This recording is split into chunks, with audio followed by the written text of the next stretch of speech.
La pluie tombait contre les fenêtres de l'hôtel particulier londonien comme des accusations, chaque goutte un murmure de trahison que Sebastian Ashford, duc de Pemberton, avait appris à ignorer dans les mois qui avaient suivi le jour où Céleste avait brisé son cœur et sa foi en la constance.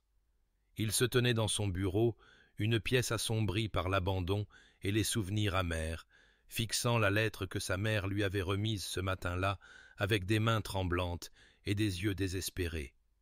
Une proposition de mariage, bien que le mot proposition semblât trop doux pour ce qui s'apparentait à une transaction, un remède au scandale, l'union de deux âmes en ruine qui pourraient encore sauver quelque chose qui ressemblerait à la respectabilité des décombres de leurs désastres respectifs. Lady Eleanor Hartwell. Ce nom avait un goût de cendre dans sa bouche, car elle était la sœur de Lord Edmund Hartwell, l'homme même qui s'était tenu en témoin lorsque Céleste en avait choisi un autre, qui avait souri avec une satisfaction à peine dissimulée, tandis que le monde de Sébastien s'effondrait dans une salle de bal remplie de regards apitoyés et de chuchotements joyeux. Sa mère parlait de devoir, de lignée, de la nécessité d'un héritier, ces mots se bousculant dans son anxiété de le convaincre, mais Sébastien n'entendait que l'écho creux de son propre vide, le silence vaste et terrible qui avait rempli les espaces où l'amour avait jadis résidé, insensé et brillant et totalement détruit. « Elle est ruinée », avait dit sa mère, comme si c'était une recommandation plutôt qu'un avertissement. « Sa réputation est tout à fait irréparable. Et votre père croit que l'alliance réglerait certaines difficultés entre nos familles. » Difficultés. Quel langage prudent la noblesse employait pour décrire la haine, pour vêtir l'inimitié de soi et l'appeler réconciliation. Eleanor Hartwell avait été au centre d'un scandale 2 ans auparavant. Les détails restaient délibérément vagues dans la mémoire collective de la société, chuchotés plutôt que dits, suggérés plutôt que confirmés. Mais Sébastien ne savait, ni ne se souciait des péchés qu'elle avait commis, car dans ces ténèbres présentes, tous les crimes semblaient égaux, toutes les failles de caractère, de simples reflets de la duplicité fondamentale qu'il avait appris à voir résider dans chaque cœur humain. Il accepta le mariage l'après-midi même, sa voix froide et plate comme la pierre en hiver. Observant le soulagement de sa mère se battre avec son inquiétude face à ses manières, mais elle fut assez sage pour accepter son consentement sans remettre en question l'esprit dans lequel il était donné. Le mariage fut arrangé avec une hâte inconvenante, comme si les deux familles craignaient que l'une ou l'autre des parties ne reconsidère, ne fuit ce lien sans amour avant que le nœud ne puisse être serré et les dégâts contenus. Quand Éléanore arriva à l'église, Sébastien ne la vit que par fragments, incapable ou peu disposé à l'apercevoir comme une personne entière. Des mains pâles serrant un modeste bouquet de roses blanches, une robe de soie ivoire qui semblait drainer plutôt que rehausser son teint, les yeux baissés tout au long de la cérémonie, comme si elle aussi ne pouvait supporter d'être témoin de ce qui se passait. Elle prononça ses vœux d'une voix à peine plus haute qu'un murmure, chaque mot tombant comme une pierre dans une eau calme, disparaissant sans ondulation ni trace, et lorsque le vicaire les déclara unis jusqu'à ce que la mort les sépare, Sébastien ne ressentit qu'une sombre satisfaction qu'au moins en cela il était honnête. Il ne lui offrait rien, ne lui promettait rien, ne lui donnait que son nom et le froid réconfort de son indifférence, ce qui semblait une punition suffisante pour être la sœur d'Edmund Hartwell, pour exister dans un monde qui s'était révélé indigne de confiance, pour accepter sans protester un mariage qui lui profitait bien plus qu'il ne pourrait jamais lui profiter à lui. Mais avant que le destin de nos amoureux ne soit révélé, abonnez-vous pour ne manquer aucun chapitre de romance et de scandale. Et dites-nous dans les commentaires d'où nous regardez-vous. Maintenant, commençons. Le déjeuner de noces fut une affaire morose tenue dans le salon de la maison de sa mère, où une pâle lumière d'hiver filtrait à travers des fenêtres givrées et illuminait une table chargée de mets délicats que personne n'avait l'appétit de savourer, et encore moins Sébastien, qui était assis, rigide sur sa chaise, à regarder sa nouvelle épouse, son épouse, quel mot étrange et amer, picorer sa nourriture avec les mouvements mécaniques de quelqu'un qui comprenait que manger était un devoir plutôt qu'un plaisir. Eleanor ne parlait que lorsqu'on s'adressait directement à elle, ses réponses brèves et soigneusement neutres, ni chaleureuses, ni froides, mais quelque chose de pire, totalement dénué d'attente. Comme si elle avait appris, il y a longtemps, à ne pas espérer de gentillesse du monde et avait arrangé son cœur en conséquence.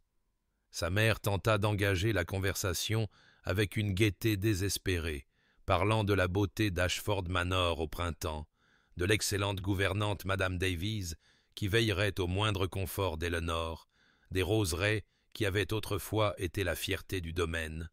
et Eleanor recevait chaque information avec un petit hochement de tête et un merci murmuré qui ne révélait rien de ses pensées, de ses sentiments, de son être même, qu'elle semblait tenir à une grande distance de cette pièce, de ce moment et de cet homme qui était maintenant son mari et qui pourtant ne lui avait pas adressé un seul mot aimable depuis leur rencontre. Lorsque le supplice du repas se termina enfin, Sébastien se leva et s'adressa à Eleanor pour la première fois depuis la cérémonie, sa voix formelle et froide comme la saison elle-même. « Vous partirez pour Ashford Manor cet après-midi, » l'informa-t-il, observant quelque chose vaciller derrière ses yeux, de la peur peut-être, ou du soulagement, il ne pouvait le dire, et se dit qu'il ne s'en souciait pas. « J'ai des affaires qui requièrent ma présence à Londres dans un avenir prévisible, et vous trouverez que le domaine fournit tout le nécessaire pour votre confort et votre occupation. » Elle se leva, son calme absolu, ses mains jointes devant elle, dans une attitude de parfaite soumission, qui, d'une manière ou d'une autre, l'irrita plus que ne l'aurait fait une protestation. « Comme vous le désirez, votre grâce, » répondit-elle, et le titre sonnait étrange dans sa voix douce. Un rappel du gouffre de rang et de pouvoir qui les séparait, bien qu'en cet instant cela ressemblât à autre chose, un mur qu'elle construisait entre eux, brique par brique. Il s'était attendu à des disputes, des larmes, des supplications pour sa compagnie, ou au moins pour un délai. Mais Eleanor ne demanda rien, accepta son décret sans la moindre objection, et cela le déconcerta, malgré sa détermination à rester indifférent à elle en toutes choses. Ils se séparèrent dans le hall d'entrée 1 heure plus tard, Sébastien en partance pour son hôtel particulier et Eleanor pour la campagne, leurs voitures séparées attendant comme des symboles de la séparation qui définirait leur mariage. Il la regarda entrer dans la voiture avec la même dignité tranquille qu'elle avait montrée tout au long de la journée, le dos droit et l'expression sereine, bien qu'il crût voir sa main trembler légèrement alors qu'elle rassemblait ses jupes. Leurs regards se croisèrent un bref instant avant que la porte ne se ferme, et dans les siens, il vit quelque chose qu'il ne pouvait nommer. Pas de la colère, pas exactement de la tristesse, mais une sorte de profonde résignation qui suggérait qu'elle n'avait rien attendu de mieux de la vie, et n'était ni surprise ni particulièrement blessée par sa froideur, ce qui, d'une manière ou d'une autre, le fit se sentir plus cruelle que si elle avait pleuré. La voiture s'éloigna, emportant sa femme vers un avenir de solitude dans sa demeure ancestrale, tandis qu'il retournait à Londres et à son amertume. Et Sébastien se dit qu'il était satisfait de cet arrangement, qu'il les avait punis tous les deux de manière appropriée, bien que, alors que l'après-midi d'hiver s'assombrissait vers le soir, il se retrouva debout à la fenêtre de son bureau, se demandant quelle expression avait traversé le visage d'Eleanor lorsqu'elle fut enfin seule dans cette voiture, voyageant vers une maison vide et un mariage encore plus vide, et pourquoi cette question le troublait-elle? Ashford Manor s'élevait du paysage du Derbyshire comme un monument à une gloire passée,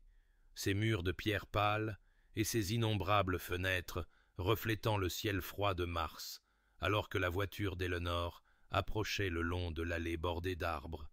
et elle sentit le poids de l'endroit s'abattre sur ses épaules, avant même de descendre de la voiture, dans le vent mordant qui balayait les terres négligées. Ce serait sa maison maintenant, sa prison ou son sanctuaire. Selon la manière dont on choisissait de voir un mariage sans amour ni espoir, et elle avait déjà décidé de le voir comme ce dernier, car elle avait appris il y a longtemps que la survie exigeait d'accepter ce qui ne pouvait être changé, et de trouver de petites grâces là où les plus grandes étaient refusées. Madame Davis, la gouvernante, l'accueillit avec une curiosité à peine dissimulée, et quelque chose qui aurait pu être de la pitié, la guidant à travers des pièces qui semblaient conçues pour écraser et diminuer la chaleur humaine, chaque chambre vaste et élégamment meublée, mais d'une manière ou d'une autre sans vie, comme si la maison elle-même avait oublié le son du rire et de l'affection véritable, ce qu'elle avait peut-être fait,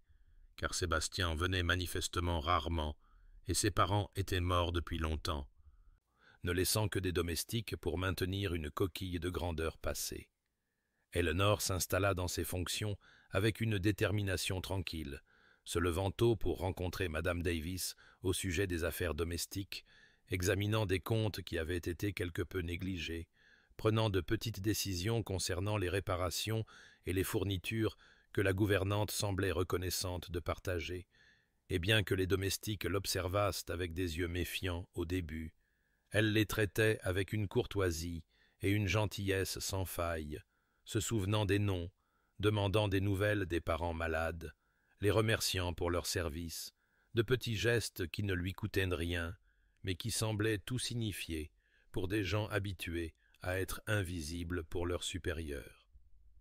Sébastien arriva le 4e jour.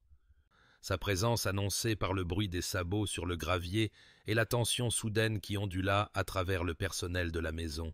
et Éléanor le reçut dans le salon, les mains jointes et l'expression soigneusement neutre, préparée à la froideur et la trouvant en abondance dans son salut bref, et la façon dont ses yeux semblaient la traverser plutôt que la regarder,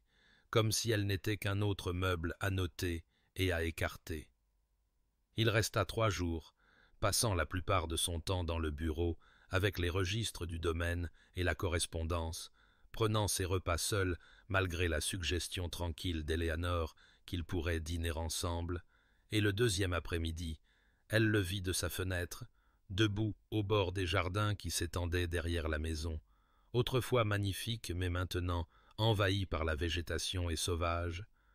les mains jointes derrière le dos et les épaules rigides d'une émotion qu'elle ne pouvait nommer, de la colère peut-être, ou du chagrin, ou simplement la satisfaction amère d'un homme qui avait réussi à exiler tout ce qui pourrait toucher son cœur. Le 3e jour, Éléanor s'aventura dans ces mêmes jardins avec des sécateurs empruntés aux jardiniers, attirée par un instinct quelconque pour les choses qui poussent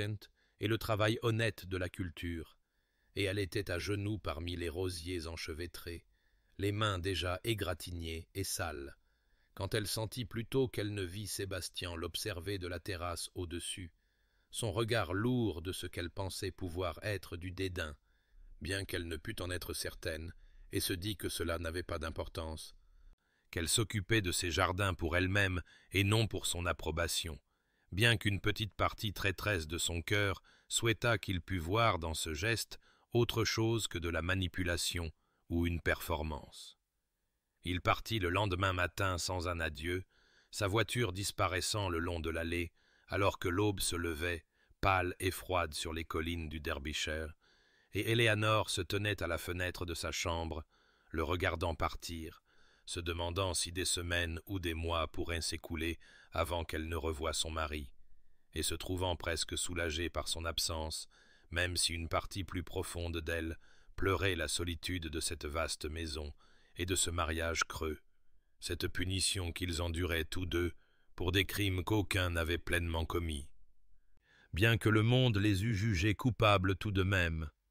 Londres au printemps aurait dû apporter le renouveau, mais Sébastien ne trouva que les rythmes éventés de la vie de club et les rassemblements sociaux vides, ces jours se fondant les uns dans les autres avec une similitude fastidieuse, alors qu'il évitait le bureau de son hôtel particulier, où les lettres d'Ashford Manor s'accumulaient sur son bureau, non ouvertes et pleines de reproches par leur existence même, car il ne pouvait se résoudre à lire les rapports soignés d'Eleanor sur les préoccupations des locataires, les réparations de toiture et l'état du pâturage sud,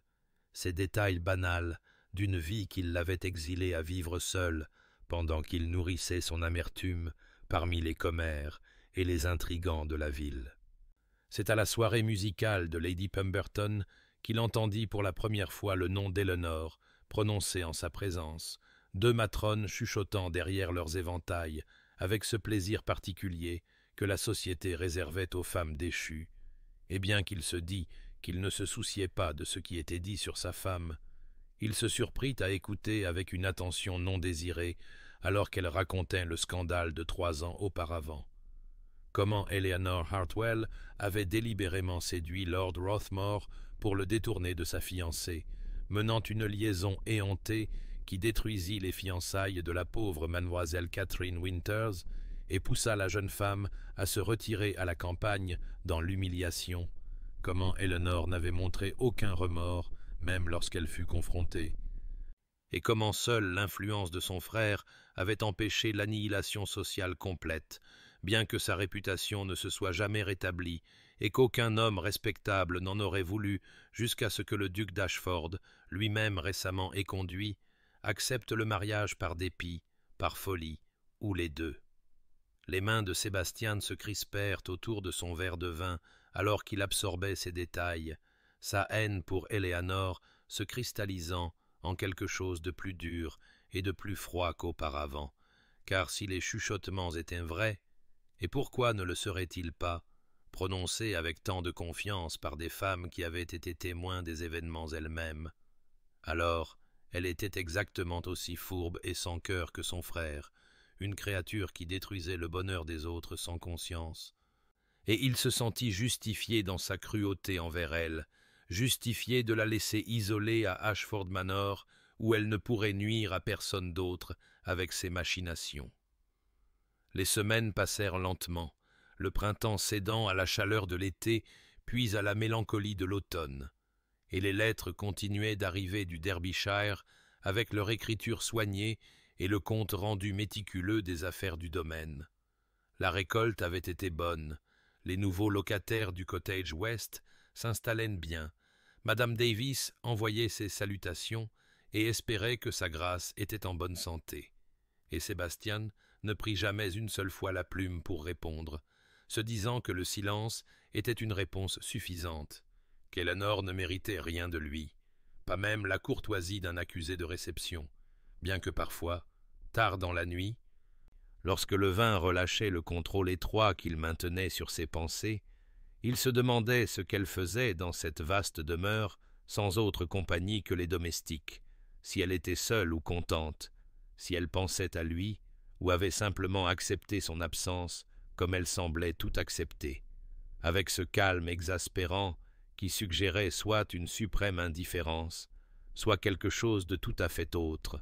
quelque chose qu'il ne pouvait nommer et refusait d'examiner. L'automne arriva avec son cortège habituel d'or et de cramoisis, et Sébastien se tenait à la fenêtre de son bureau, regardant les feuilles se disperser dans la rue de Londres en contrebas, sentant une mélancolie inexplicable s'abattre sur lui comme la saison elle-même, un sentiment de quelque chose de perdu, de gaspillé, ou simplement de passé, au-delà de tout rappel. Et il pensa malgré lui à Ashford Manor en automne, à la beauté des jardins, avec les vieux chênes prenant leur couleur et la lumière du soir s'étirant sur les collines du Derbyshire,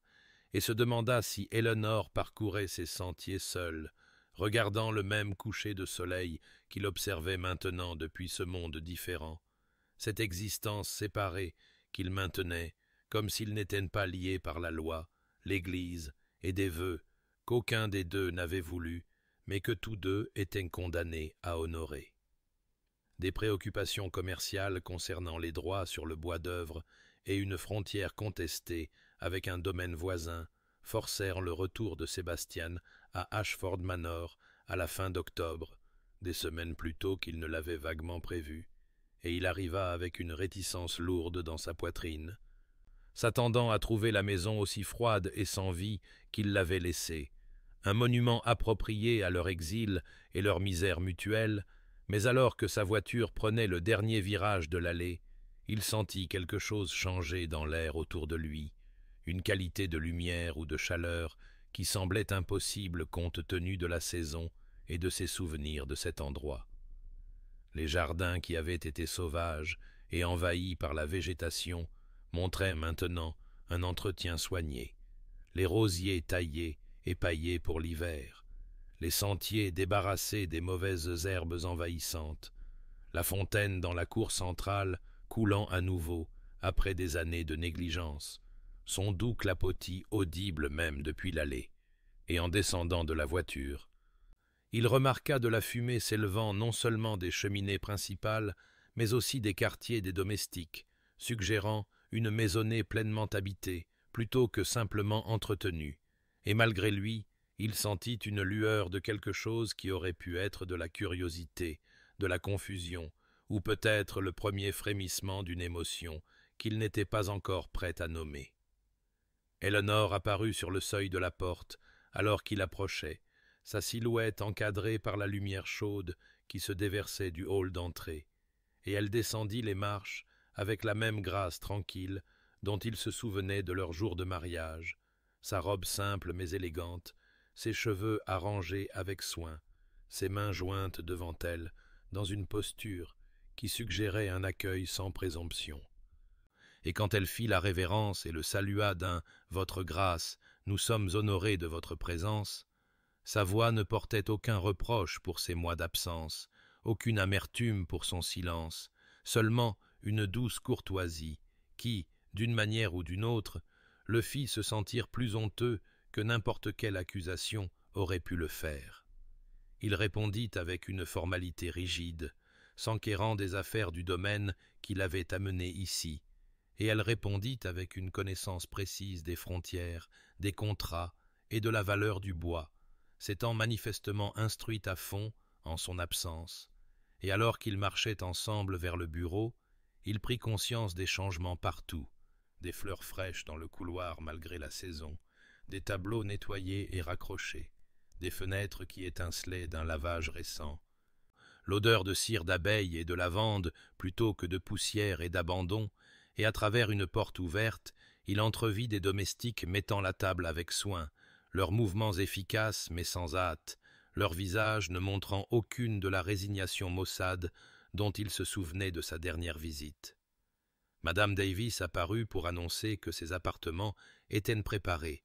et la chaleur dans son salut à Eleanor, la façon dont elle chercha l'approbation du regard de sa maîtresse avant de s'adresser à lui, dirent à Sébastien plus clairement que des mots que quelque chose de fondamental avait changé dans cette maisonnée,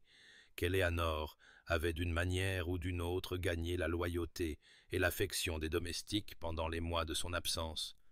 Et il se trouva à la fois impressionné et étrangement déstabilisé par cette preuve de sa capacité, de sa force tranquille, car cela contredisait l'image qu'il s'était construite d'elle comme une créature manipulatrice méritant punition et isolement. Ce soir-là, au dîner, servi dans la petite salle à manger familiale plutôt que dans le grand salon formel, Eleanor maintint la conversation sur les affaires du domaine avec une intelligence éclairée, demandant son avis sur les améliorations qu'elle avait envisagées, s'en remettant à son autorité, tout en faisant clairement savoir qu'elle avait déjà mûrement réfléchi à ces questions. Et Sébastien se surprit à répondre avec plus d'engagement qu'il ne l'avait prévu, entraîné malgré lui dans une discussion sur la rotation des cultures et le bien-être des locataires. Et quand il fit une remarque sur les jardins transformés, elle dit simplement « Les rosiers avaient besoin d'attention, et j'ai trouvé le travail réparateur. » Ses yeux rencontrant les siens, avec ce même calme insondable qui l'avait toujours à la fois frustré et intrigué, et il réalisa avec une clarté inconfortable que quelle que soit la punition qu'il avait eu l'intention d'infliger en la laissant ici, elle avait d'une manière ou d'une autre transformé cet exil en quelque chose de tout à fait autre, quelque chose qui ressemblait presque à du contentement, et sa douceur inchangée face à sa froideur, son refus d'être diminué par sa cruauté, le déconcertèrent en plus que n'importe quelle larme ou récrimination n'aurait jamais pu le faire. Sébastien trouva le sommeil insaisissable cette première nuit de retour à Ashford Manor. Son esprit agité par des observations qui refusaient de se ranger dans les catégories nettes de jugement qu'il avait construites, et quand il abandonna finalement son lit aux heures grises avant l'aube, il erra dans les couloirs silencieux jusqu'à ce qu'il se sente attiré vers la bibliothèque par la douce lueur d'une bougie filtrant sous la porte. Et en entrant, il découvrit Éléanore recroquevillée sur le siège de la fenêtre avec un livre, son profil illuminé par la pâle lumière du matin approchant, ses cheveux détachés sur ses épaules d'une manière qu'il n'avait jamais vue, et quelque chose dans la qualité non gardée de sa posture, la façon dont elle se mordillait la lèvre inférieure en se concentrant, le fit hésiter sur le seuil comme un intrus dans un moment privé, bien que ce fût sa propre maison et qu'elle ne fût que sa femme non désirée. Elle leva les yeux à sa présence, surprise mais pas mécontente, et il se surprit à faire une remarque maladroite sur le fait de se lever tôt, à laquelle elle répondit avec un humour doux qu'elle avait toujours préféré le calme de l'aube à toute autre heure, et alors qu'il s'avançait dans la pièce, choisissant un livre au hasard pour justifier sa présence, il remarqua des détails qu'il avait manqués d'une manière ou d'une autre auparavant. La façon dont ses mains, bien qu'élégantes et aux os fins, portaient les callosités et la légère rugosité de quelqu'un qui travaillait avec la terre et les épines, les taches d'encre sur ses doigts, suggérant qu'elle faisait plus que simplement dicter de la correspondance à des secrétaires. La simple praticité de sa robe du matin, choisie pour le confort plutôt que pour l'apparat, et ces petites preuves de sa vie réelle, celles qu'elle vivait quand il n'était pas là pour observer et juger, ébranlèrent quelque chose dans sa poitrine qui ressemblait inconfortablement à de la honte. Les jours qui suivirent apportèrent d'autres observations de ce genre, non sollicitées et non désirées, mais impossibles à ignorer, car il se surprenait à la regarder, malgré son intention de maintenir une distance froide, notant comment elle se déplaçait dans la maison avec un but tranquille, comment elle s'arrêtait pour parler gentiment à la vieille Madame Davis de ses rhumatismes, et demandait au jeune Thomas, le valet de pied, des nouvelles de la maladie de sa mère. Comment elle n'exigeait jamais de service, mais le demandait avec une courtoisie qui rendait les domestiques désireux de lui plaire, et Sébastien réalisa avec un malaise croissant qu'Éléanore était d'une manière ou d'une autre devenue le cœur de cette maisonnée en son absence, le centre autour duquel la vie quotidienne s'organisait, et que sa propre présence était la perturbation plutôt que la restauration de l'ordre naturel. Il l'observa dans les jardins un après-midi, à genoux dans la terre, pour examiner le système racinaire d'un rosier en difficulté, ses jupes boueuses et son visage concentré, parlant doucement au vieux jardinier de la composition du sol et du drainage, avec une connaissance qui venait d'un intérêt sincère plutôt que d'une simple gestion de domaine. Et quand elle se releva et remarqua que Sébastien l'observait depuis la terrasse, elle ne se pavanait ni ne posait mais hocha simplement la tête en signe de reconnaissance avant de retourner son attention aux roses, et ce manque de performance, cette absence de toute tentative de manipuler son opinion ou de gagner sa faveur, le déconcerta plus que la séduction calculée n'aurait jamais pu le faire. Ce qui le dérangeait le plus était son silence, non pas le silence maussade du ressentiment ou le silence pointé du reproche, mais une qualité de paix qui semblait émaner d'un calme intérieur qu'il ne pouvait comprendre, car elle ne se plaignait jamais de son isolement, ne demandait jamais son attention ou sa compagnie, ne demandait même jamais pourquoi il l'avait abandonnée ici pendant des mois sans un mot, et son contentement en son absence. Son apparent manque de besoin de lui ou de quiconque le frappa comme une suprême indifférence ou quelque chose de bien plus mystérieux, une autosuffisance qui suggérait des profondeurs qu'il n'avait jamais imaginées et il se surprit à vouloir briser ce calme, à provoquer une réaction qui confirmerait son droit de la haïr, mais se trouva aussi de plus en plus fasciné par la femme qui pouvait être si gravement lésée et maintenir une si douce dignité, et ses impulsions contradictoires se combattaient en lui alors qu'il la regardait lire dans la bibliothèque à l'aube, s'occuper de ses jardins l'après-midi, et s'asseoir tranquillement au dîner, ne parlant que lorsqu'on lui parlait, sa paix même devenant une sorte de reproche à sa propre amertume turbulente, bien qu'elle ne l'ait jamais voulu ainsi. Et Sébastien commença à réaliser, avec un malaise croissant, que son intérêt pour Éléanore se transformait, passant de l'examen froid d'un ennemi à quelque chose de tout à fait plus dangereux, quelque chose qu'il n'était pas encore prêt à reconnaître ou à nommer. La tension qui s'était accumulée entre eux pendant des jours éclata finalement le 5e soir du séjour de Sébastien,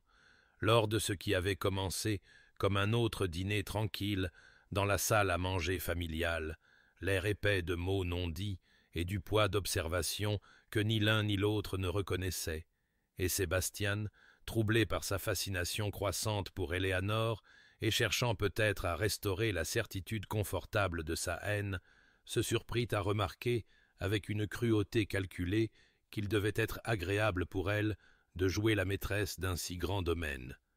Étant donné que son scandale avait sûrement détruit tout espoir qu'elle aurait pu nourrir de trouver une situation respectable, et les mots restèrent en suspens dans l'air entre eux comme du poison, sa voix portant cette pointe particulière de mépris qu'il avait perfectionnée dans les salons londoniens, conçue pour blesser et diminuer, et pour la première fois depuis leur jour de mariage, le calme soigneux d'Éléanore se fractura visiblement devant lui. Il vit cela se produire par étapes qui semblaient à la fois instantanées et douloureusement lentes, la façon dont sa main trembla légèrement en posant son verre de vin, la rigidité soudaine de sa colonne vertébrale, la couleur qui se draina de son visage déjà pâle, mais le plus dévastateur fut ce qu'il entrevit dans ses yeux à ce moment non gardé. Un éclair de douleur si cru qu'il le frappa comme un coup physique, non pas la douleur de la fierté blessée ou de la vanité offensée, mais quelque chose de bien plus profond et de plus terrible, la douleur de quelqu'un qui avait enduré cette cruauté particulière, tant de fois que chaque nouvelle occurrence rouvrait d'anciennes blessures, plutôt que d'en créer de nouvelles. Et dans ses yeux, il ne vit ni colère ni indignation, mais une sorte de reconnaissance lasse, comme si elle avait su depuis le début que son adoucissement hésitant envers elle céderait finalement la place à cela, la réaffirmation inévitable de son jugement et de son mépris. Elle se leva de sa chaise avec une grâce qui semblait lui coûter un effort considérable.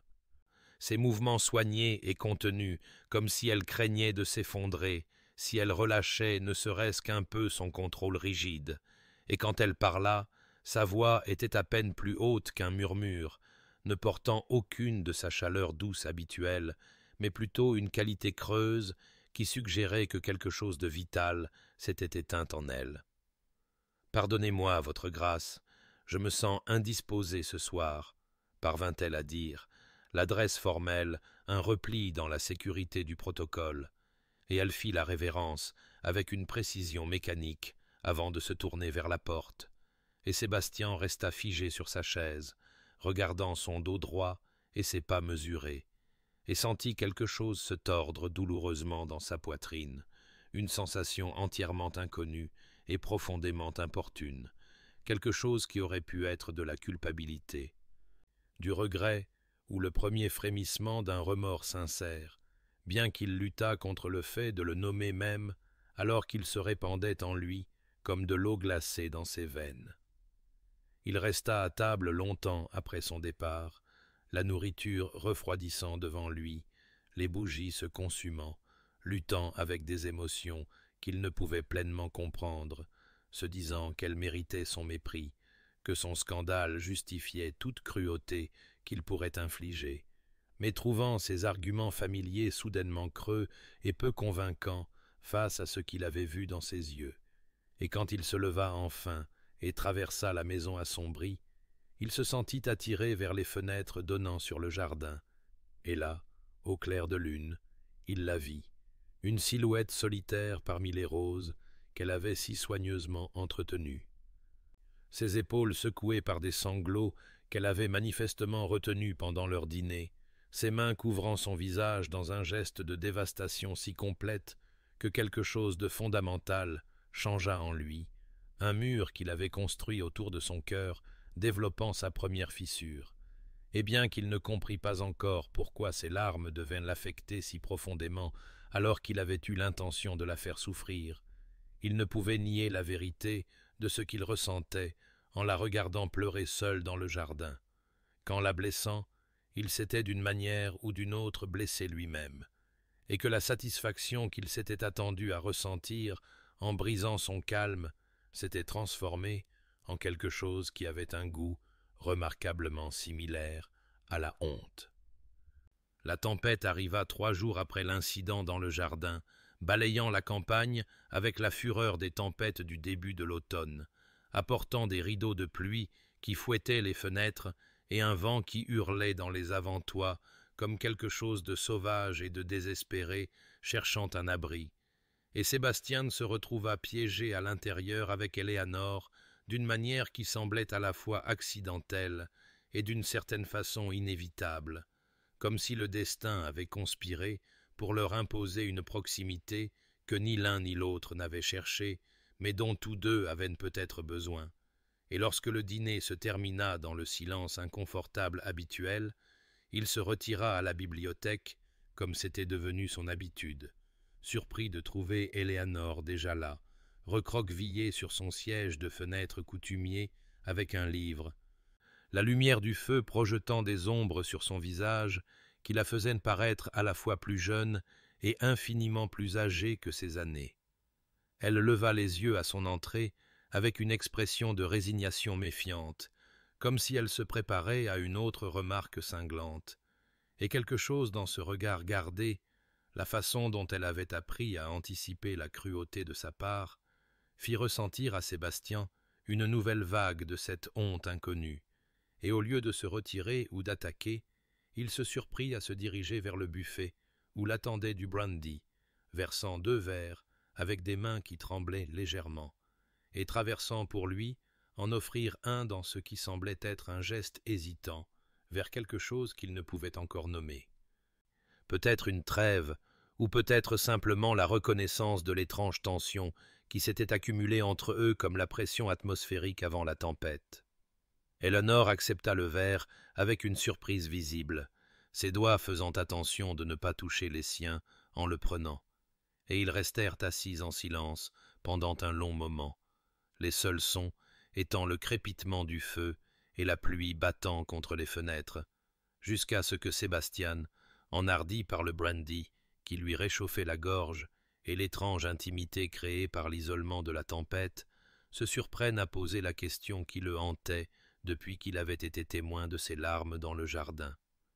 Pourquoi avait-elle accepté ce mariage, cette punition déguisée en devoir, alors qu'elle aurait sûrement pu refuser, fuir chez des parents éloignés, trouver une autre voie que cet emprisonnement vivant avec un homme qui la méprisait? Éléanore resta silencieuse si longtemps qu'il pensa qu'elle ne répondrait peut-être pas, les yeux fixés sur le liquide ambré dans son verre, comme s'il pouvait contenir un script pour cette conversation inattendue. Et quand elle parla enfin, sa voix était basse et prudente, chaque mot choisi avec la précision de quelqu'un naviguant sur un terrain dangereux, et elle dit que le devoir était peut-être une réponse plus simple que la vérité, que la famille exigeait parfois des sacrifices qui avaient peu de sens pour ceux qui étaient en dehors de la situation, qu'elle avait appris il y a longtemps que ses propres désirs importaient moins que le bien commun, quoi que cela pût signifier, et il y avait quelque chose dans sa façon de parler, une profondeur cachée sous la politesse de surface qui suggérait des couches de sens que Sébastien ne pouvait tout à fait saisir, des secrets enfouis dans sa formulation soignée comme des messages écrits à l'encre invisible. Il la pressa doucement, rendu imprudent par le vin et l'étrange atmosphère de confession que la tempête avait créée, demandant ce qu'elle pouvait bien devoir à sa famille pour justifier cet exil, ce mariage avec un homme qui n'avait pas caché son mépris, et le calme d'Elinor vacilla à nouveau comme il l'avait fait au dîner quelques jours auparavant, mais cette fois, au lieu de fuir, elle rencontra directement ses yeux, et il y vit une émotion si complexe, douleur, défi, et quelque chose qui aurait pu être une terrible tendresse, que son souffle se coupa dans sa gorge, et elle dit simplement que parfois, protéger ceux que nous aimons exige des sacrifices que les autres ne peuvent comprendre, que la réputation était un petit prix à payer pour empêcher un plus grand mal, et bien que ces mots fussent encore gardés, encore prudents, Sébastien y entendit la suggestion d'une vérité plus large, d'un mystère qui reliait son scandale et son acceptation volontaire de ce mariage, de manière qu'il n'avait jamais considérée, et la pensée qu'il pourrait y avoir plus dans son histoire que le simple récit de la disgrâce et de la punition bouleversa tout ce qu'il pensait savoir. La conversation prit fin brusquement, lorsqu'un coup de tonnerre si proche secoua les fenêtres, faisant sursauter Éléanore, et Sébastien se surprit à se diriger instinctivement vers elle, un réflexe protecteur l'emportant sur sa froideur habituelle, mais elle se reprit rapidement, posant son verre et murmurant quelque chose sur le fait de se retirer, et alors qu'elle passait devant lui vers la porte, il sentit l'odeur de la lavande et de la pluie, et sentit le frottement de sa manche contre son bras, et de ces petits détails physiques le frappèrent avec une force inattendue, lui rappelant qu'elle n'était pas simplement un symbole de son ennemi ou un réceptacle pour son amertume, mais une femme, de chair, de sang et de souffle, réelle et présente, et d'une manière ou d'une autre insaisissable, malgré leur proximité forcée, et alors que la porte se fermait derrière elle, Sébastien resta seul dans la lumière du feu, comprenant que quelque chose avait changé entre eux cette nuit, qu'une barrière s'était amincie sinon rompue, et qu'il ne pouvait plus maintenir la certitude confortable de sa haine, alors que les questions commençaient à se multiplier dans les espaces où se trouvaient autrefois ses jugements. Lord Hartwell arriva sans prévenir par un après-midi gris, où la brume s'accrochait aux terres comme des secrets refusant de se dissiper. Sa voiture tonnant sur l'allée avec une urgence qui fit se disperser les domestiques et fit sortir Sébastien de son bureau avec un froncement de sourcils assombrissant déjà ses traits, car de toutes les personnes qui pourraient apparaître à Ashford Manor, le frère d'Éléanore était peut-être le moins bienvenu, l'homme dont Sébastien blâmait les machinations pour une grande partie de sa misère actuelle, dont le nom même portait le goût amer de la trahison et de la confiance ruinée. Et tandis que Sébastien regardait les valets de pied aider Hartwell à descendre de la voiture, il se prépara à la confrontation, aux exigences ou aux accusations, ou à quelque jeu que l'homme soit venu jouer. Mais ce à quoi il ne s'attendait pas, c'était sa propre réaction quand Éléanore apparut dans le hall d'entrée, convoquée par l'agitation, et il vit son visage se vider de toute couleur à la vue de son frère, vit quelque chose qui ressemblait remarquablement à de la peur traverser ses traits avant qu'elle ne se ressaisisse avec un effort visible. Hartwell l'embrassa avec une familiarité qui fit se crisper la mâchoire de Sébastien, parlant de devoir familial et d'inquiétude pour son bien-être sur des tons qui sonnaient faux aux oreilles de Sébastien, et tout au long des salutations tendues et de la procession gênante vers le salon. Sébastien se surprit à observer Éléanore avec une nouvelle attention, notant comment elle se tenait rigide en présence de son frère, comment elle se positionnait subtilement plus près de Sébastien que de Hartwell,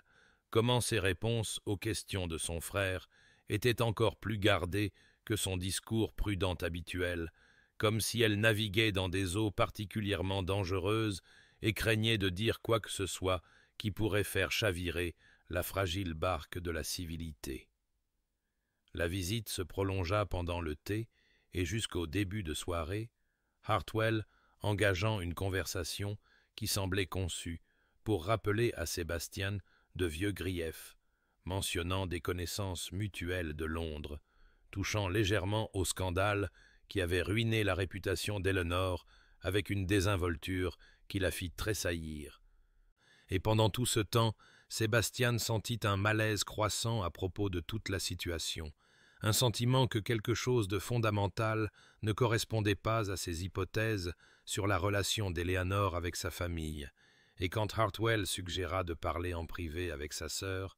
la main d'Eleanor trembla si violemment que du thé se renversa sur le bord de sa tasse, et sans réfléchir, Sébastien se surprit à dire froidement que tout ce que Lord Hartwell souhaitait discuter avec la duchesse pouvait être dit en présence de son mari, se surprenant lui-même par la protectivité dans sa propre voix. La façon dont il revendiquait Eleanor comme sienne à ce moment-là, non pas comme une propriété, mais comme quelqu'un sous sa tutelle, quelqu'un qu'il protégerait de toute menace que Hartwell pourrait représenter. La tension dans la pièce devint presque insupportable, les yeux de Hartwell se plissant alors qu'il étudiait Sébastien avec ce qui aurait pu être du calcul ou de l'inquiétude. Et Eleanor resta assise, figée entre eux, le visage pâle comme du parchemin, la respiration courte, et Sébastien réalisa, avec un sursaut, qu'elle ne cherchait pas la protection ou le réconfort de son frère, mais semblait plutôt protéger Sébastien de lui, positionnant sa silhouette frêle comme pour intercepter tout coup qui pourrait tomber. Et cette prise de conscience le frappa avec la force d'une révélation, renversant encore une autre hypothèse sur la femme qu'il avait épousée, suggérant des profondeurs et des complications à son histoire qu'il n'avait jamais imaginées, dans toute sa certitude amère sur sa culpabilité et son indignité. Quand Hartwell partit enfin à la tombée de la nuit, faisant de vagues promesses de revenir bientôt qui sonnaient plus comme des menaces que des courtoisies, Eleanor resta debout dans le hall d'entrée, longtemps après que la voiture eut disparu sur l'allée, ses bras enroulés autour d'elle comme si elle avait froid malgré la chaleur des feux qui brûlaient dans toute la maison, et quand Sébastien s'approcha d'elle prudemment, incertain de quoi dire ou faire, elle se tourna vers lui avec des yeux qui contenaient un tel soulagement et une telle gratitude que cela lui coupa le souffle, et elle murmura simplement « Merci de ne pas m'avoir laissé seul avec lui. » Et dans ces mots, Sébastien entendit la confirmation de quelque chose qu'il avait commencé à soupçonner, que la relation d'Eleanor avec son frère n'était pas une relation d'affection et d'alliance, mais quelque chose de bien plus complexe et troublant, et que peut-être l'ennemi avec lequel il la croyait de connivence était en fait quelqu'un dont elle avait elle-même besoin de protection, et cette possibilité, à peine formée et encore effrayante dans ses implications, se logea dans son esprit comme une graine qui allait inévitablement se transformer en question qu'il ne pourrait plus éviter de poser. Des doutes sur tout ce qu'il pensait savoir non seulement sur Eleanor, mais sur tout le réseau de trahison et de scandales qui les avait conduits à ce mariage étrange, cette punition qui commençait à ressembler moins à la justice qu'à un mystère. Les jours qui suivirent le départ de Hartwell passèrent dans un calme mal à l'aise, Sébastien se trouvant incapable de se défaire de l'étrange protectivité qu'il avait ressentie envers Eleanor ou des questions que la peur de son propre frère avait soulevées, et cherchant une distraction à ses pensées inconfortables, il se retira dans son bureau où les affaires du domaine l'attendaient, triant la correspondance et les comptes qui s'étaient accumulés pendant son absence de Londres, mais c'est en cherchant un contrat particulier dans le tiroir inférieur du bureau que sa main frôla une liasse de lettres qu'il avait oubliées, une correspondance d'années passées qu'il avait repoussée après ses fiançailles rompues,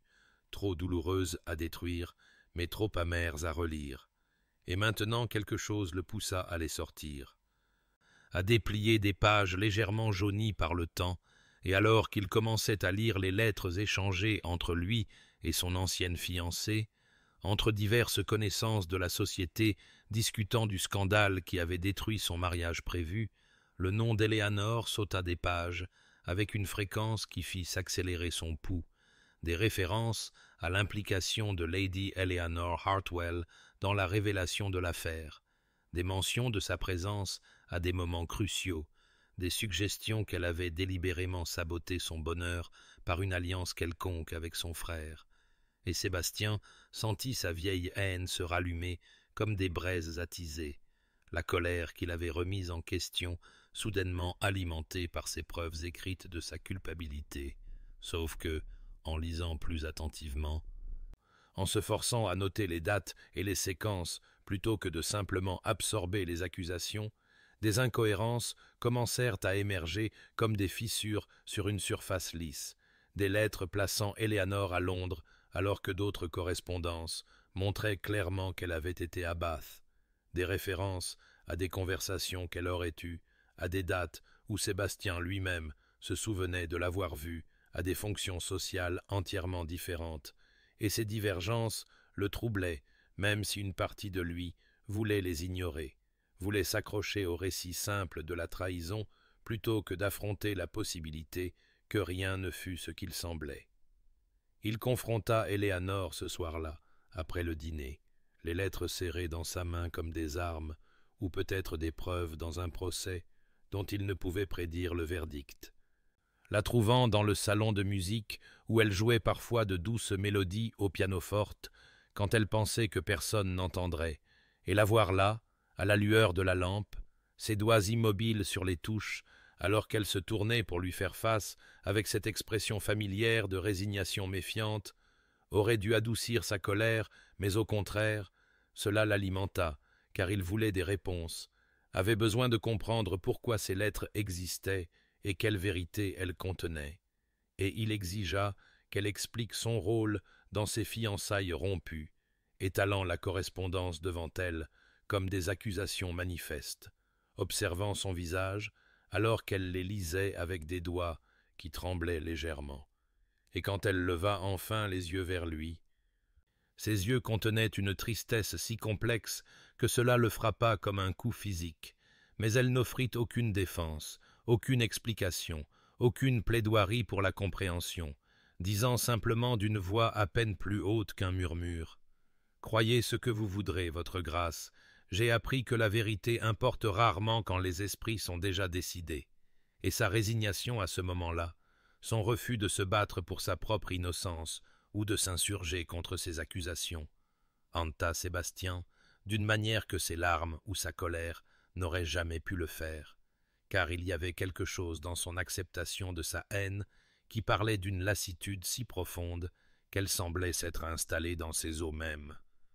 Et alors qu'elle se levait du pianoforte et quittait la pièce avec la dignité de quelqu'un marchant vers une exécution déjà survécue d'innombrables fois, Sébastien resta debout parmi les lettres éparpillées, ne se sentant pas triomphant dans sa juste colère, mais vide et incertain, les incohérences qu'il avait remarquées plus tôt semblant s'agrandir dans son esprit.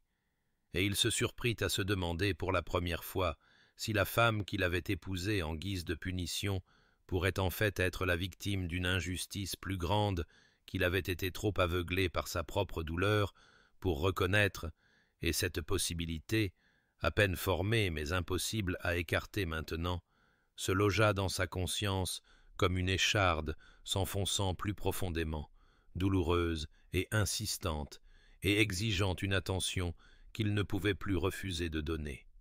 La fièvre s'empara d'Eleanor dans la nuit comme un voleur dérobant ses forces, et lorsque la gouvernante la trouva le lendemain matin incapable de se lever de son lit, sa peau brûlante d'une chaleur qui semblait rayonner d'un four intérieur, Sébastien fut convoqué de son bureau où il avait passé une nuit blanche, à lutter contre les doutes que la résignation d'Eleanor avait semés dans son esprit,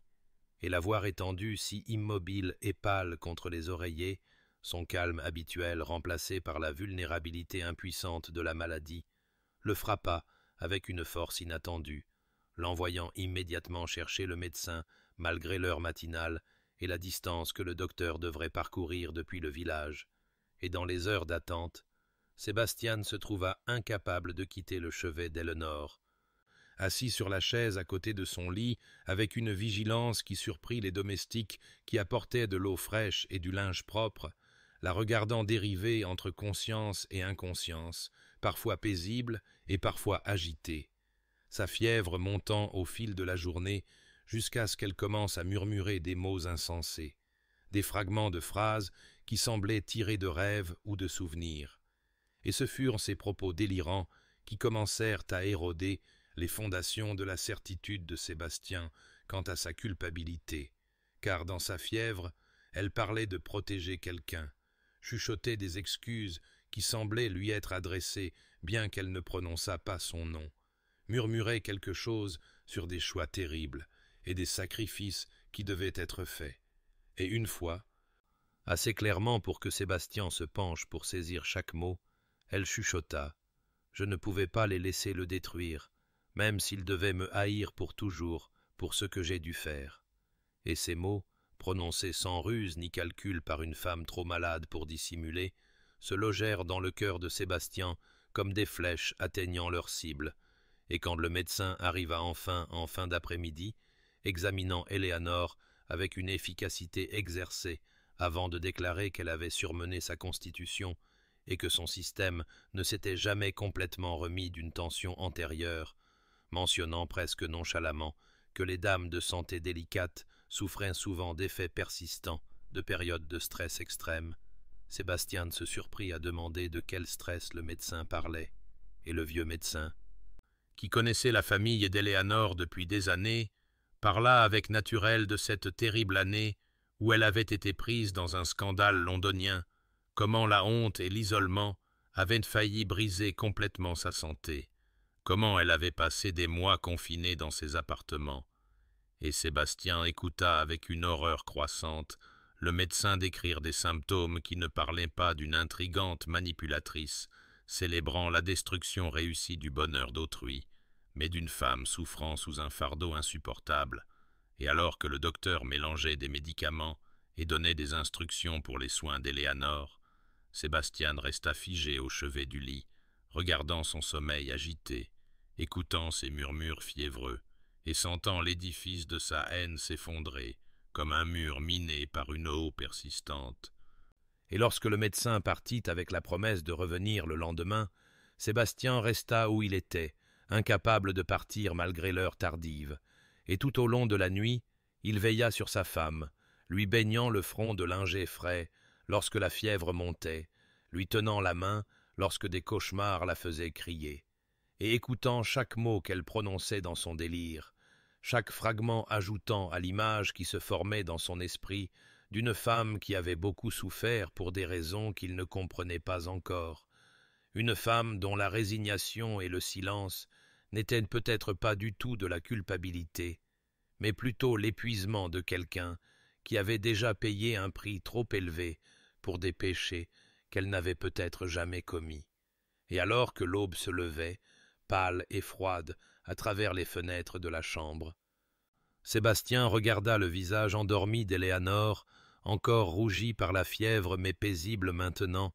et sut avec une certitude soudaine qu'il s'était terriblement, catastrophiquement trompé à son sujet, bien qu'il ne sût pas encore toute la vérité sur l'ampleur de son erreur, ou pourquoi, seulement que la punition qu'il avait infligée à cette femme innocente était une cruauté qu'il pouvait à peine comprendre, et le poids de cette prise de conscience s'abattit sur ses épaules comme un manteau de plomb,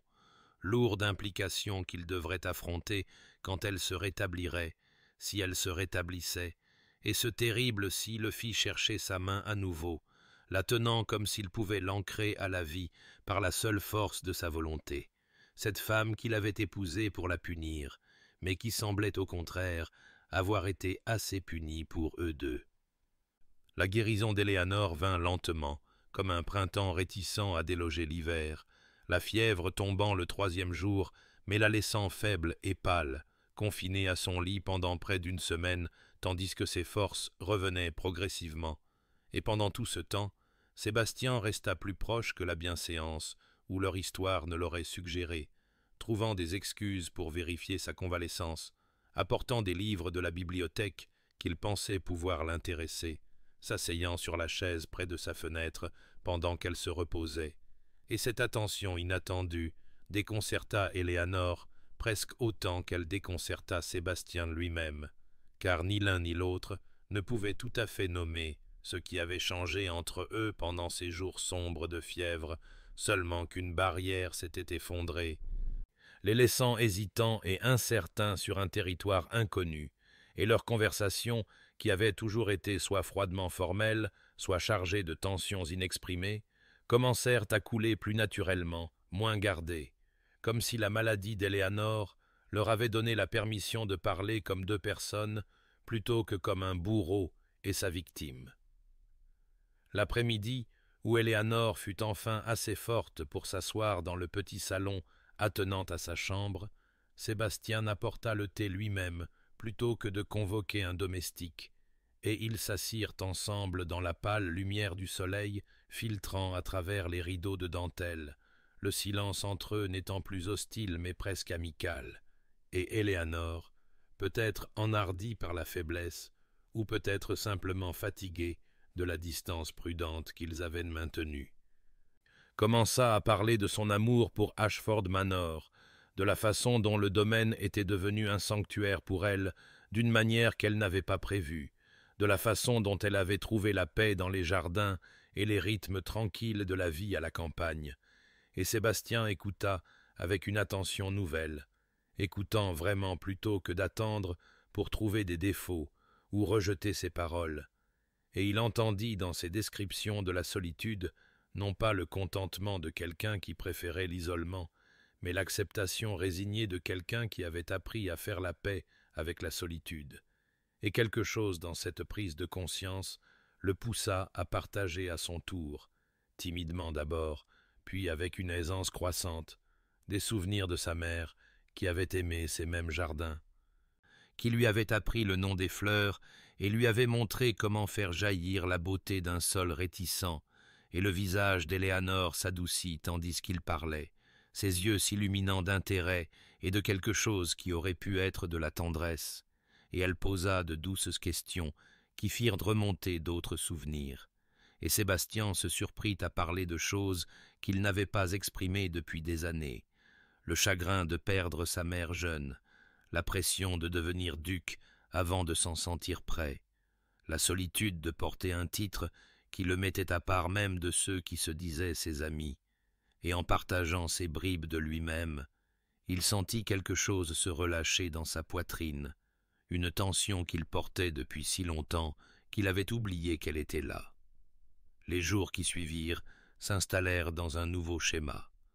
Sébastien, trouvant des raisons de rester au manoir plutôt que de retourner à Londres, rejoignant Éléanore pour des repas qui s'allongeaient à mesure que leur conversation s'approfondissait, marchant avec elle à travers les jardins en convalescence où l'automne peignait les feuilles dans des teintes d'ambre et d'or, et dans ces promenades, leur proximité augmenta progressivement, les épaules se frôlant presque alors qu'ils examinaient une rose à floraison tardive, les mains se touchant accidentellement lorsque tous deux tendaient la main pour ouvrir une grille, des regards persistants attrapés et tenus pendant des moments qui s'étiraient comme du miel au soleil, et ni l'un ni l'autre ne reconnut directement ces petites intimités, mais tous deux les sentirent. L'air entre eux chargé de possibilités que ni l'un ni l'autre n'osait tout à fait nommer, et Sébastien remarqua des choses qu'il avait été trop en colère pour voir auparavant. La grâce dans les mouvements d'Éléanore, malgré sa faiblesse persistante, l'intelligence dans ses observations sur le domaine et le monde au-delà, la gentillesse qui semblait aussi naturelle pour elle que de respirer, et il se surprit à la regarder quand elle était absorbée par la lecture ou la correspondance, étudiant la courbe de sa joue à la lueur de la lampe, la façon dont ses doigts se déplaçaient sur les pages, le petit sourire qui touchait parfois ses lèvres quand elle se croyait inobservée, et ces observations remuèrent en lui quelque chose qui ressemblait dangereusement à de l'admiration. Peut-être même les premières pousses fragiles de quelque chose de plus profond, bien qu'il ne pût encore se résoudre à examiner cette possibilité de trop près, toujours alourdi par la culpabilité de la façon dont il l'avait traité et le soupçon croissant que tout ce qu'il avait cru à son sujet était bâti sur des fondations de sable et de mensonges. Sébastien trouva Éléanore dans le jardin alors que le crépuscule descendait comme un voile de soie sur Ashford Manor, le ciel peint dans des teintes d'ambre et de rose qui semblaient embraser le monde d'un feu doux, et elle se tenait parmi les roses à floraison tardive qu'elle avait ramenées à la vie, sa silhouette, se découpant sur la lumière mourante, d'une manière qui lui coupa le souffle de façon inattendue, et quelque chose dans cette heure dorée, dans la façon dont le soleil couchant attrapait les fils de cuivre de ses cheveux sombres et adoucissait les lignes de fatigue qui persistaient de sa maladie, lui donna un courage qu'il n'avait pas possédé auparavant, un besoin soudain et désespéré de comprendre la femme qu'il avait épousée avec colère et qu'il commençait seulement maintenant à voir vraiment, et il s'approcha tranquillement sur le sentier de gravier, ses pas annonçant sa présence, et quand elle se tourna pour lui faire face, il y avait de la surprise dans ses yeux mais pas de peur, seulement une sorte d'attente patiente comme si elle avait su que ce moment viendrait finalement. Et Sébastien s'arrêta à quelques pas, assez près pour voir la façon dont le crépuscule se reflétait dans ses yeux, assez près pour remarquer le léger tremblement de ses mains alors qu'elle abaissait les sécateurs qu'elle tenait, et pendant un long moment aucun ne parla, l'air entre eux lourd de tous les mots qu'ils n'avaient pas dits, de toutes les questions qui s'étaient accumulées comme de la neige sur les branches en hiver. Et finalement, Sébastien rompit le silence avec une douceur qui semblait étrangère sur sa langue, demandant non pas avec accusation, mais avec un désir sincère de comprendre pourquoi elle avait accepté ce mariage, ce qui s'était réellement passé en cette terrible année dont tout le monde chuchotait, quel fardeau elle portait avec une résignation si tranquille, et le calme d'Éléanore, qui était resté intact à travers sa froideur et sa cruauté, à travers la maladie et l'isolement, vacilla maintenant face à sa tendresse inattendue, ses yeux se remplissant de larmes qui attrapaient la lumière mourante comme des diamants, et elle se tourna légèrement comme pour cacher cette vulnérabilité. Sa voix, quand elle parla enfin à peine plus haute qu'un murmure, alors qu'elle confessait qu'elle avait été si terriblement seule, que les choix qu'elle avait faits étaient pour des raisons qu'elle ne pouvait pleinement expliquer, que parfois protéger ceux que nous aimons exige des sacrifices que les autres ne peuvent jamais comprendre ou pardonner. Et il y avait une telle douleur dans ces mots, de telles profondeurs de souffrance soigneusement dissimulées sous des années de calme exercé, que Sébastien sentit quelque chose se fissurer dans sa poitrine, une barrière qu'il avait construite autour de son cœur pour se protéger de toute nouvelle trahison, et il fit un pas de plus. Attiré par une impulsion qu'il ne pouvait nommer, voulant désespérément soulager la peine qu'il voyait sur son visage, comprendre le mystère de cette femme qui avait transformé son domaine froid en un foyer, qui avait enduré sa punition avec une telle grâce, qui parlait maintenant de protéger des gens avec une conviction qui suggérait qu'elle connaissait intimement le coût d'une telle protection. Et Éléanore continua de parler par fragments, ses mots se déversant comme si un barrage s'était rompu, parlant de choix faits dans l'obscurité, de réputations sacrifiées à des fins qu'elle ne pouvait révéler, d'aimer à distance quelqu'un qui ne le saurait jamais, ou ne rendrait jamais cet amour, et bien qu'elle ne prononçât pas son nom, Sébastien comprit avec une clarté soudaine qu'elle parlait de lui, que d'une manière ou d'une autre qu'il ne comprenait pas encore, elle avait fait ces terribles choix pour le protéger,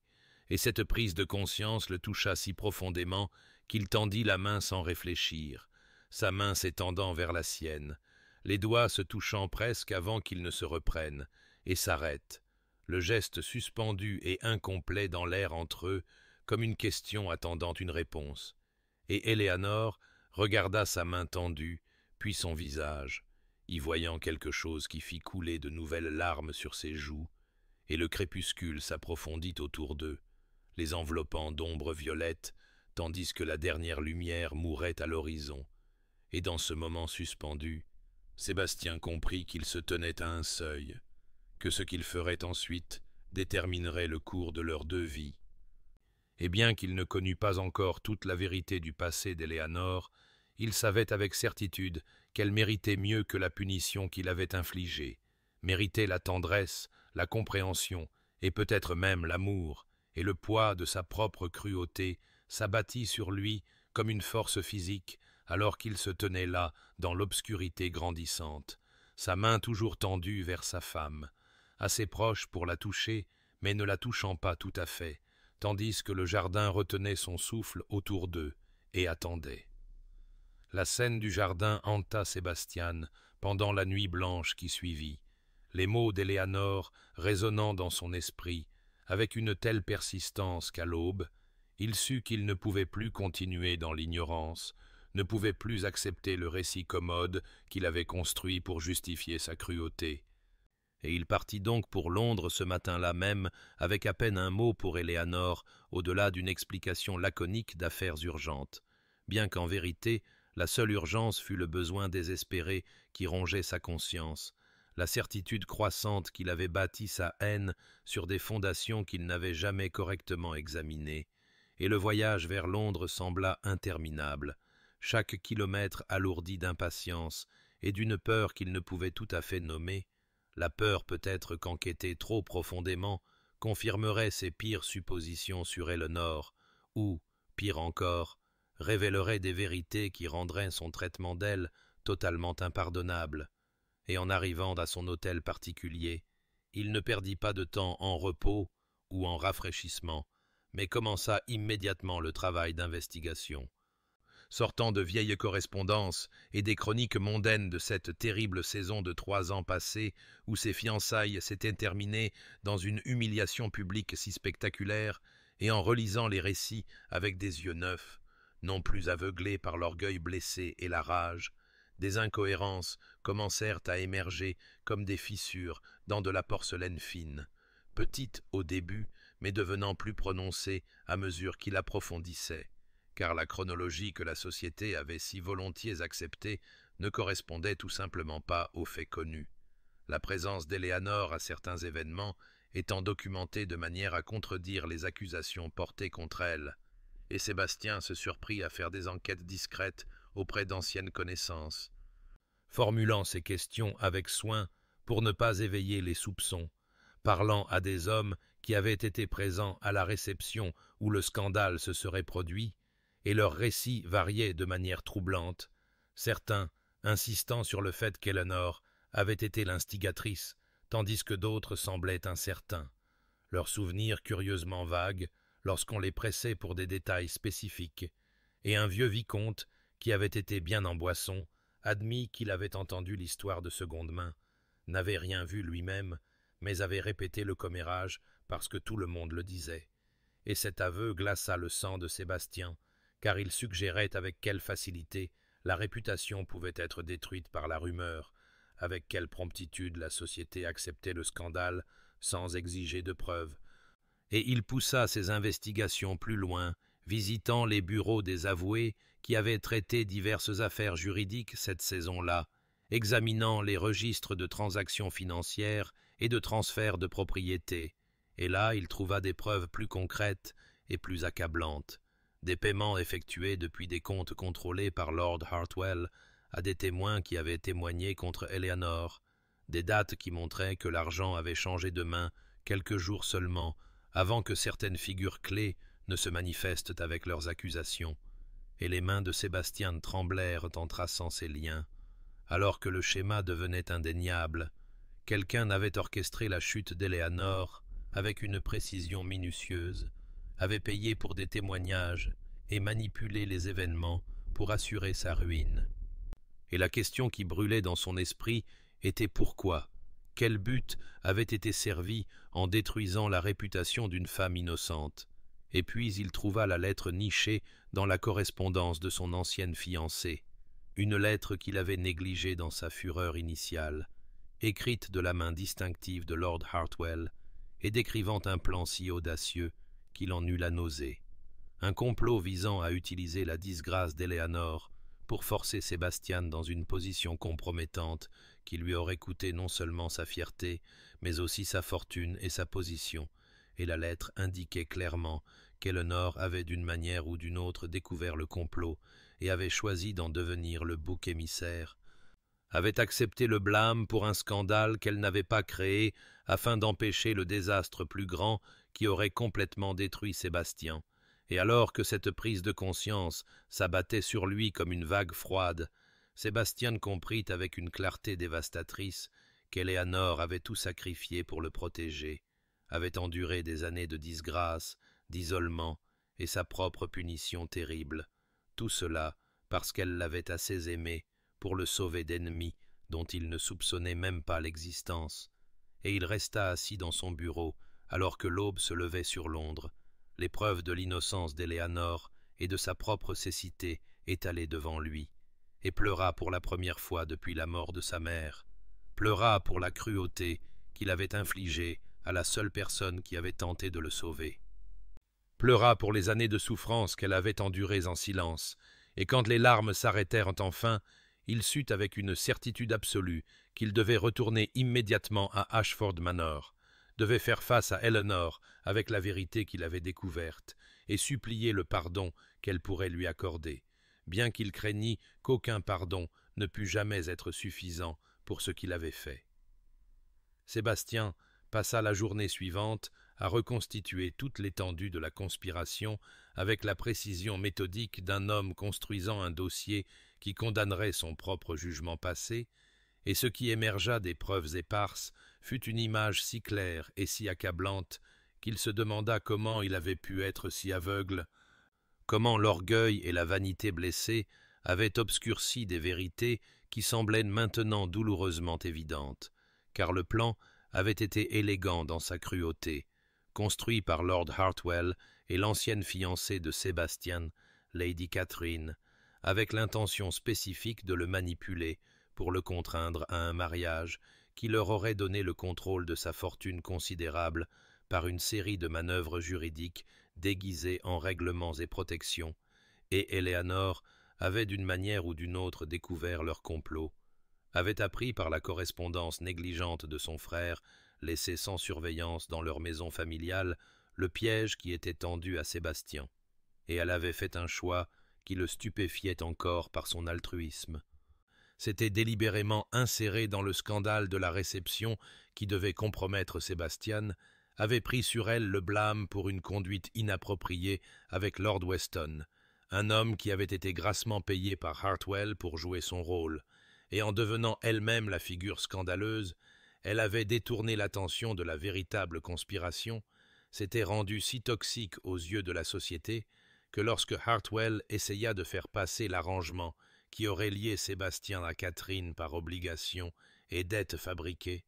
Sébastien avait refusé par pur dégoût pour tout ce qui était associé à cette terrible saison.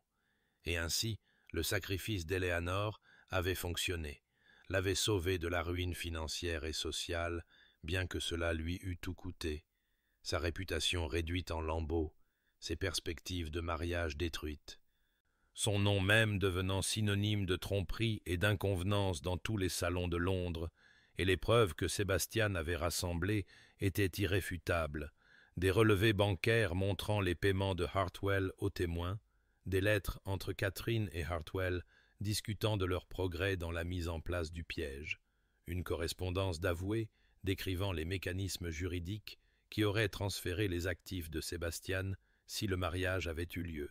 et le plus dévastateur de tous, une lettre d'Éléanore elle-même écrite à une amie et jamais envoyée, trouvée parmi des papiers en possession de Catherine après un litige commercial, une lettre où Éléanore déversait son cœur sur le choix qu'elle avait fait, confessant qu'elle aimait Sébastien de loin depuis sa première saison, l'avait observé à travers les salles de bal, avec une dévotion sans espoir qu'elle savait ne jamais pouvoir être retournée, et quand elle avait découvert le complot contre lui, elle n'avait pas pu rester sans rien faire et le regarder être détruit, ne pouvait supporter l'idée que cet homme bon, ce duc honorable, qui l'avait toujours traité avec une gentillesse distante lors de leurs rares interactions, soit ruiné par la cupidité de son propre frère et l'ambition de Catherine, et elle avait donc choisi de se ruiner elle-même, avait marché sciemment vers la disgrâce, parce qu'au moins alors il serait en sécurité, au moins alors il resterait libre et entier, même s'il ne savait jamais ce qu'elle avait fait ni pourquoi. Et Sébastien lut cette lettre jusqu'à ce que les mots se brouillent devant ses yeux.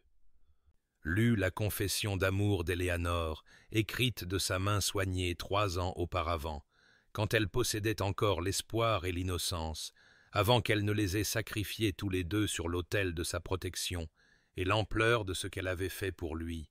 de ce qu'elle avait enduré en silence pendant qu'il accumulait cruauté sur sa tête innocente, brisa quelque chose de fondamental dans sa compréhension de lui-même, le révélant non pas comme la partie lésée qu'il avait imaginée, mais comme l'imbécile aveugle qui avait puni sa sauveuse. Et la culpabilité déferla sur lui en vagues si puissantes qu'il pouvait à peine respirer. La culpabilité mêlée d'émerveillement qu'un tel amour pût exister, qu'Eléanor l'eût assez aimé pour se détruire pour lui, et l'eût ensuite épousé quand sa famille endettée le lui avait ordonné, avait accepté sa froideur et son mépris sans jamais se défendre une seule fois, parce que se défendre aurait nécessité de révéler la conspiration, et donc de révéler qu'elle en avait eu connaissance, qu'elle avait été impliquée délibérément dans les événements de la réception, et son silence avait été la protection finale qu'elle pouvait lui offrir, le dernier don d'un amour qu'il n'avait jamais mérité. Et Sébastien rassembla toutes les preuves avec des mains tremblantes, sachant qu'il devait retourner immédiatement à Ashford Manor, devait faire face à Eléanor avec la vérité qu'il avait découverte et trouver d'une manière ou d'une autre des mots adéquats pour exprimer son remords, sa gratitude et la certitude croissante que ce qu'il ressentait pour elle maintenant allait bien au-delà de la simple culpabilité ou obligation. Que quelque part au cours de ces dernières semaines, à observer sa force tranquille et sa grâce infinie, il avait commencé à tomber amoureux de sa propre femme, bien qu'il craignît de la voir réalisée bien trop tard. Sébastien quitta Londres avant l'aube, l'épreuve du sacrifice d'Éléanor brûlant dans la poche de son manteau comme une marque au fer rouge contre son cœur, et il poussa ses chevaux plus fort que la sagesse ne le permettait, l'urgence vibrant dans ses veines, née du besoin désespéré d'atteindre Ashford Manor, de voir le visage d'Eléanor, de commencer d'une manière ou d'une autre la tâche impossible de réparer des cruautés qui semblaient maintenant monstrueuses dans leur aveuglement. Et le voyage qui avait pris 2 jours dans le confort, il le compléta en à peine plus d'1 par la seule force de sa volonté. Changeant de chevaux à chaque relais de poste et s'arrêtant d'à peine pour se sustenter, son esprit tourbillonnant sans cesse sur ce qu'il lui dirait, comment il pourrait articuler l'ampleur de son remords ou l'émerveillement qui le remplissait en pensant à ce qu'elle avait fait, comment elle l'avait assez aimé pour se détruire pour sa protection. Et alors qu'Ashford Manor apparaissait enfin dans la lumière dorée de la fin d'après-midi, son cœur battait si violemment qu'il pouvait à peine respirer, et il abandonna sa voiture dans l'allée, avec à peine un mot pour le valet de pied surpris,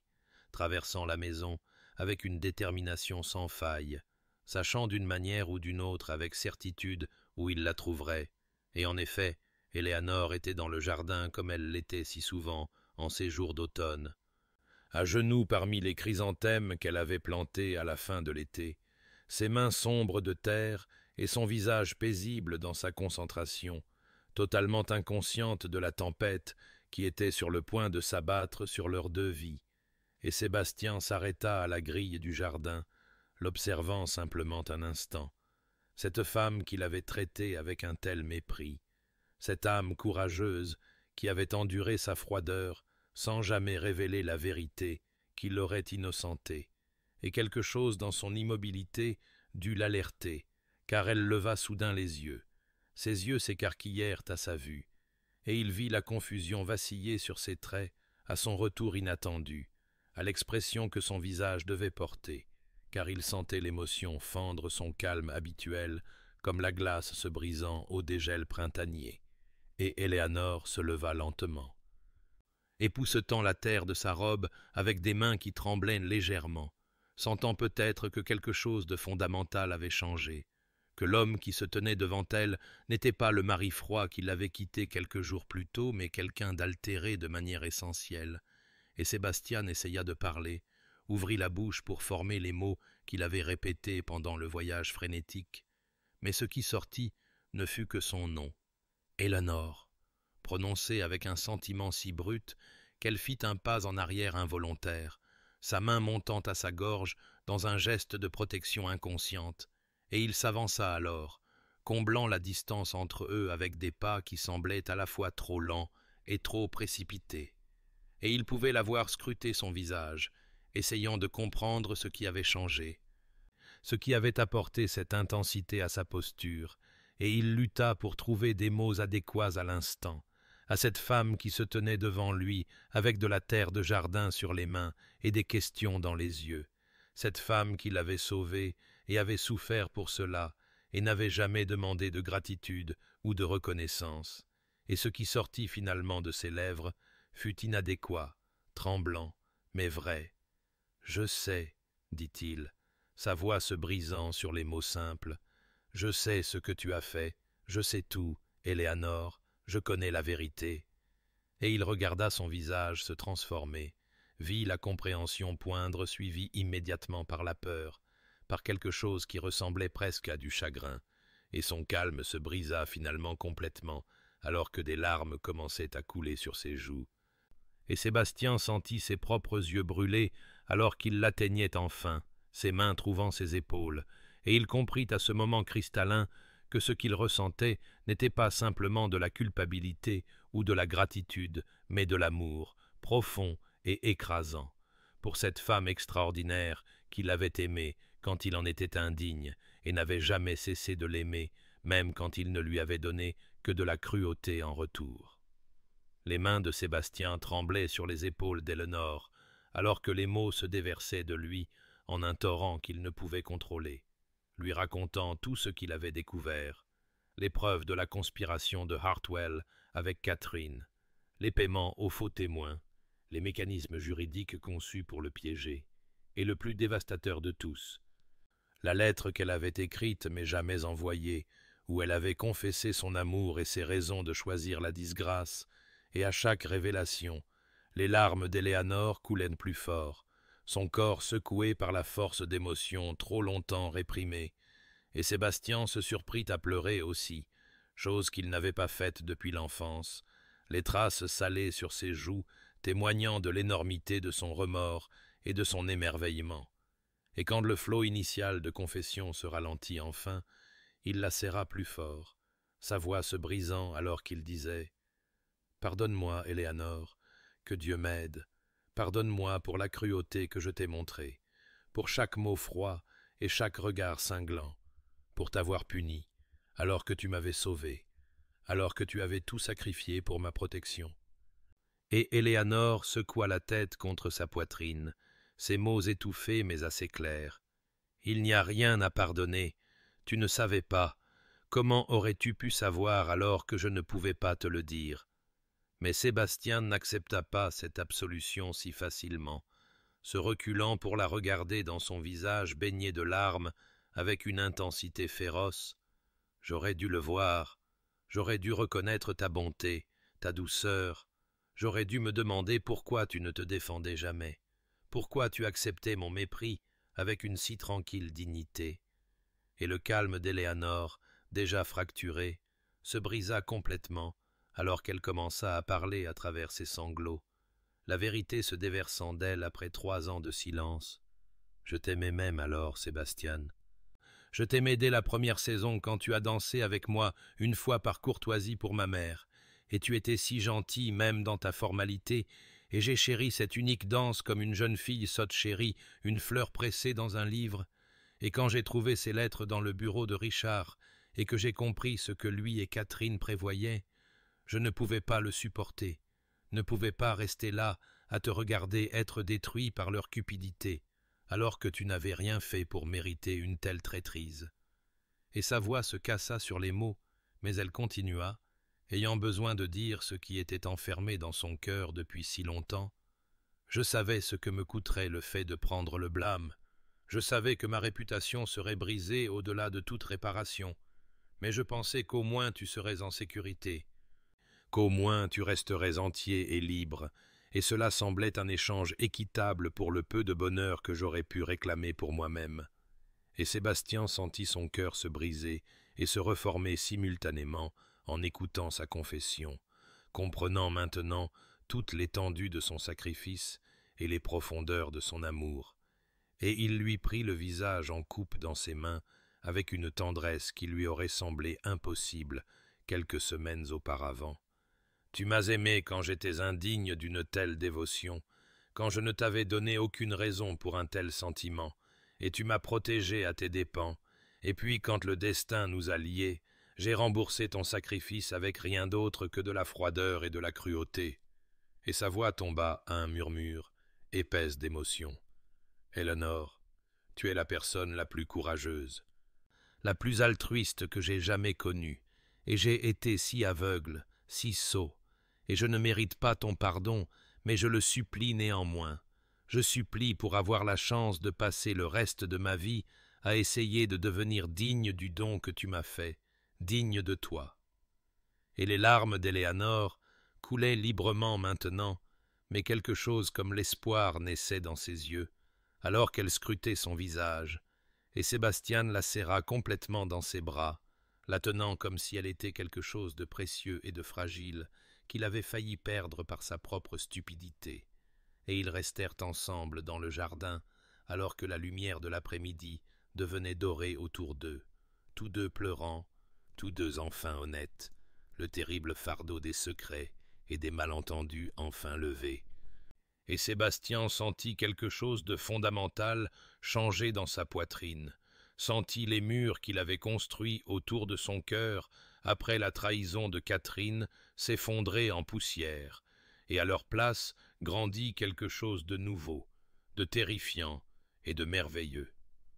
La reconnaissance que ce qu'il ressentait pour Éléanore était de l'amour, réel et profond, et entièrement différent de tout ce qu'il avait connu auparavant. Un amour né non pas de la première floraison de la passion, mais du témoignage du vrai courage et de la bonté, de la compréhension du sacrifice et de la dévotion. Et il sut à ce moment-là qu'il passerait le temps qui lui restait à se prouver digne de cette femme extraordinaire qu'il avait assez aimée pour se ruiner pour lui. Les jours qui suivirent de la confession dans le jardin se déroulèrent avec une douceur qui semblait miraculeuse après tant de douleurs, et Sébastien découvrit que courtiser sa propre femme exigeait une délicatesse et une intentionnalité qu'il n'avait jamais employées, même dans sa jeunesse, car Éléanore avait été profondément blessée par sa cruauté, et bien qu'elle lui eût pardonné, il comprit que la confiance devait être reconstruite pierre par pierre, et il commença donc par de petits gestes, apparaissant au petit déjeuner chaque matin, alors qu'auparavant il prenait ses repas en solitude, s'enquérant de ses projets pour la journée avec un intérêt sincère plutôt qu'une formalité froide, et il remarqua comment la surprise vacillait sur ses traits à chaque fois, comme si elle ne pouvait tout à fait croire que cette transformation était réelle et durable, et il persista, déterminé à prouver par des moments accumulés que son changement de cœur n'était pas un sentiment temporaire, mais une altération fondamentale de son âme même, et des fleurs commencèrent à apparaître dans les appartements d'Éléanore, non pas les arrangements formels envoyés par les domestiques, mais de plus petits bouquets qu'il cueillait lui-même dans les jardins qu'elle avait restaurés, des roses encore humides de la rosée du matin, et de la lavande à floraison tardive qui remplissait ses pièces de parfum. Et une fois, il la surprit à presser l'une de ses humbles offrandes entre les pages d'un livre, et la tendresse de son expression, en le faisant, lui serra le cœur de joie et de remords renouvelés pour les mois qu'il avait gaspillés dans une colère aveugle,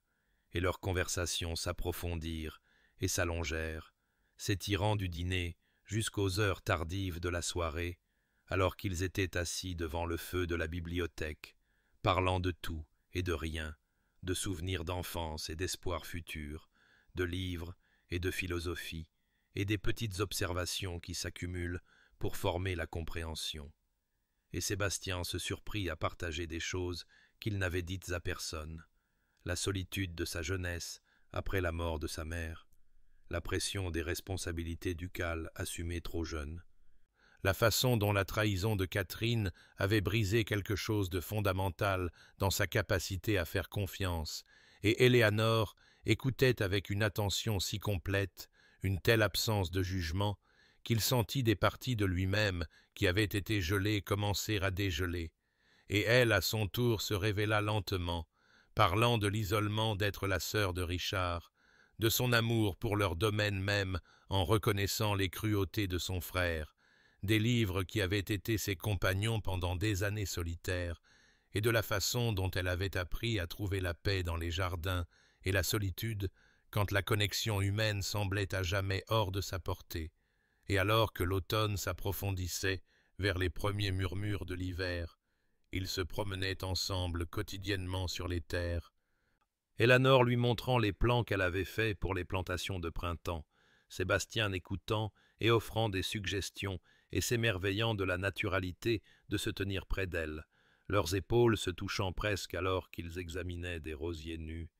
et l'affection physique s'insinua dans leurs interactions avec une inévitabilité organique, une main à son coude alors qu'il naviguait sur les sentiers du jardin, ses doigts frôlant les siens en lui passant un livre, la façon dont elle redressait sa cravate avant le dîner avec un petit sourire aux lèvres, et ces petites touches s'accumulèrent en quelque chose de plus grand, un courant de conscience qui courait entre eux chaque fois qu'ils occupaient la même pièce, et Sébastien se surprit à la regarder constamment, hypnotisé par la grâce de ses mouvements. La façon dont la lumière de la lampe se prenait dans ses cheveux, le son doux de son rire quand quelque chose l'amusait vraiment, et il réalisa avec émerveillement qu'il tombait amoureux de sa femme, non pas l'engouement désespéré qu'il avait ressenti pour Catherine, mais quelque chose de plus profond et de plus solide,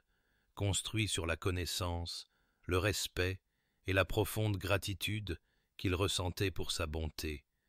Et Éléanore s'épanouit sous son attention, comme les jardins dont elle s'occupait, la couleur revenant sur ses joues, la légèreté dans sa démarche, et la paix tranquille qui avait caractérisé son comportement se transforma en quelque chose de plus chaud, de plus radieux, et quand leurs yeux se croisaient à table ou en passant dans les couloirs, il pouvait y voir l'affection grandir aussi, hésitante mais indubitable. Et il comprit qu'il construisait quelque chose de rare et de précieux, un amour entre deux personnes qui avaient toutes deux connu la trahison et la solitude, et qui se choisissaient consciemment, délibérément, en pleine connaissance de leurs défauts et de leurs valeurs. L'hiver s'était installé sur l'Angleterre lorsque Sébastien retourna à Londres avec Éléanore à ses côtés, et la société observa, avec une curiosité non dissimulée, le duc et la duchesse d'Ashford apparaître ensemble à des événements où il assistait auparavant seul, et les chuchotements commencèrent immédiatement, des spéculations sur ce qui avait changé entre eux, pourquoi le duc froid regardait maintenant sa femme déshonorée avec une tendresse si indubitable, pourquoi elle se tenait avec une nouvelle confiance malgré le scandale qui collait encore à son nom. Et Sébastien endura les commérages avec une patience née d'un but, car il était venu à Londres avec une intention spécifique, et lorsque Lord Hartwell apparut au bal de Lady Pemberton, Sébastien était prêt, s'approchant de son ancien ennemi, avec la main d'Éléanore fermement serrée dans la sienne. Et il parla assez clairement pour que ceux qui se trouvaient à proximité entendent, demandant à Hartwell de le rejoindre dans le salon de jeu pour une conversation qui n'avait que trop tardé. Et le visage de Hartwell pâlit légèrement, mais l'arrogance maintint sa colonne vertébrale droite alors qu'il acceptait, et dans le salon de jeu, avec plusieurs lords éminents comme témoins, Sébastien produisit les preuves qu'il avait rassemblées, les lettres prouvant la conspiration entre Hartwell et Catherine Blackwood, les relevés bancaires montrant les paiements aux faux témoins, les documents juridiques décrivant le piège qui avait été tendu pour le ruiner financièrement, et le plus accablant de tous, une confession de l'un des témoins payés qui avait finalement craqué sous l'enquête de Sébastien et admis avoir menti sur l'implication d'Éléanore, et alors que Sébastien exposait méthodiquement chaque preuve, regardant le calme de Hartwell se fissurer et s'effondrer, il sentit la présence d'Éléanore à ses côtés comme une ancre, sa force tranquille lui donnant le courage de faire ce que la justice exigeait. Et quand il eut fini de présenter les preuves, il regarda directement Hartwell et dit d'une voix qui portait une conviction absolue. « Vous avez tenté de me détruire, et lorsque votre sœur a découvert votre complot, elle s'est sacrifiée pour me sauver. prenant le blâme pour un scandale qu'elle n'avait pas contribué à créer. Et moi, dans mon aveuglement, je l'ai punie pour vos péchés. Mais cela s'arrête ce soir, Lord Hartwell, car je ne permettrai pas que le nom d'Elenor reste terni par votre traîtrise un instant de plus. » Et Hartwell tenta de fanfaronner et de nier, mais les témoins avaient vu les preuves, et leurs visages reflétaient le choc et le dégoût. Et la nouvelle se répandit dans la salle de bal comme une traînée de poudre, les invités se rassemblant pour entendre la révélation, et Sébastien se tourna pour s'adresser à la foule assemblée avec Éléanore toujours à ses côtés, sa main tremblant légèrement dans la sienne, mais la tête haute, et il parla avec une clarté qui fit taire tous les chuchotements. « Lady Eleanor Hartwell est venue à moi avec une réputation ruinée, et j'ai accepté notre mariage en croyant que c'était une punition que nous méritions tous les deux. Mais j'avais tort, catastrophiquement tort, car elle est la personne la plus courageuse et la plus altruiste que j'ai jamais connue, et ce que je pensais être une punition est devenu ma plus grande bénédiction, ma fortune la plus imméritée. » Et il leva leurs mains jointes pour que tous puissent voir, sa voix s'éraillant d'émotion. « J'aime ma femme. J'ai appris à l'aimer en étant témoin de son courage et de sa bonté extraordinaire, et je me tiens devant vous ce soir pour déclarer que quiconque met en doute son caractère ou répand des mensonges sur son passé devra me répondre personnellement. » Et la salle de bal était tombée dans un silence complet, la société observant cette démonstration sans précédent avec émerveillement.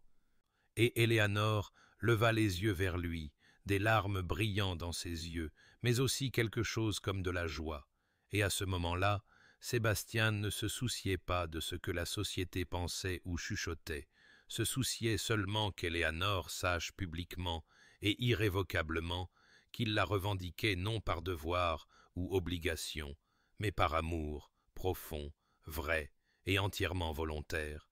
Et plus tard cette nuit-là, alors qu'ils retournaient à leur résidence londonienne, Éléanore pleura de nouveau, mais c'étaient des larmes de soulagement et de bonheur, car son nom avait été restauré, et, plus important encore, l'homme qu'elle aimait l'avait choisi devant le monde entier, transformant ce qui avait commencé comme une punition en une providence qu'aucun d'eux n'aurait pu imaginer en ces premiers jours froids de leur mariage.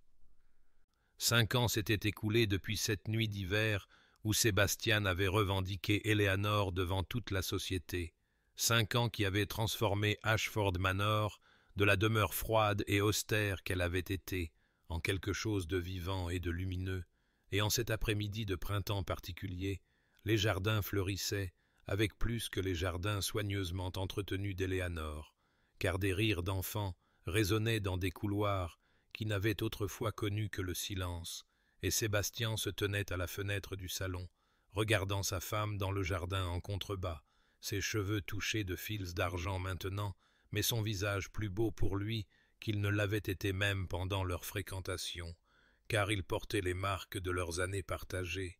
les rides de rire autour de ses yeux, le contentement qui adoucissait ses traits, et à côté d'elle chancelait leur plus jeune fille, à peine âgée de 3 ans, tendant la main vers les fleurs, tandis que leur fils, de presque 5 ans, courait devant avec l'énergie débordante de l'enfance, et leur aînée, une fille de 7 ans, avec les yeux doux de sa mère et les cheveux sombres de son père, était assise en train de lire sous le vieux chêne où Sébastien avait autrefois trouvé Éléanore en larmes, et la symétrie de la chose le toucha profondément. Comment le chagrin et la joie pouvaient occuper les mêmes espaces, comment ce qui avait commencé dans la punition et l'amertume avait été transformé par la patience et la grâce en cette abondance de vie et d'amour. Et Éléanore leva les yeux alors, comme si elle sentait son regard, et sourit. Ce sourire particulier qu'elle ne réservait qu'à lui, et il quitta la fenêtre pour la rejoindre, traversant la maison qui ressemblait maintenant à un foyer au sens le plus vrai, ses murs ornés de portraits de famille et de dessins d'enfants, ses pièces remplies du désordre confortable de la vie réelle, et quand il atteignit le jardin, Éléanore vint à sa rencontre, leur plus jeune fille exigeant immédiatement d'être soulevée dans ses bras, et alors qu'il tenait son enfant et se tenait à côté de sa femme en regardant leur famille, Sébastien ressentit une gratitude si profonde qu'elle était presque douloureuse, car on lui avait donné quelque chose qu'il n'avait pas mérité, une seconde chance au bonheur avec une femme dont le courage et l'altruisme l'avaient sauvé de manière qu'il découvrait encore, et cette nuit-là. Après que les enfants furent couchés et endormis, Éléanore et Sébastien se promenèrent ensemble sur les terres comme c'était devenu leur coutume, parlant tranquillement des petits événements de la journée, des affaires domestiques et des projets futurs. Et il lui dit de nouveau qu'il l'aimait, le lui dirait chaque jour pour le reste de sa vie, et sentirait encore les mots inadéquats pour exprimer la profondeur de son sentiment. Et elle s'appuya contre lui dans l'intimité confortable d'un long partenariat, et ils se tinrent ensemble sous les étoiles qui avaient été témoins de tout leur voyage, de ce début amer à ce contentement profond, et l'histoire du duc et de la duchesse d'Ashford devint celle que l'on chuchotait dans les salons, comme preuve que la transformation était possible. Que l'amour pouvait éclore même dans le sol le plus froid s'il était cultivé avec patience et honnêteté. Et cher auditeur, peut-être vous êtes-vous retrouvé dans votre propre saison hivernale, entouré de circonstances qui ressemblent à une punition, incapable de voir comment le printemps pourrait jamais arriver. Mais considérez cette vérité que Sébastien et Éléanore ont apprise à travers leur souffrance et leur guérison. Ce qui semble être une fin peut être un commencement déguisé, ce qui ressemble à une punition peut contenir les graines de la providence, et les personnes que nous rejetons ou comprenons mal peuvent s'avérer être exactement ce dont nos cœurs blessés ont besoin,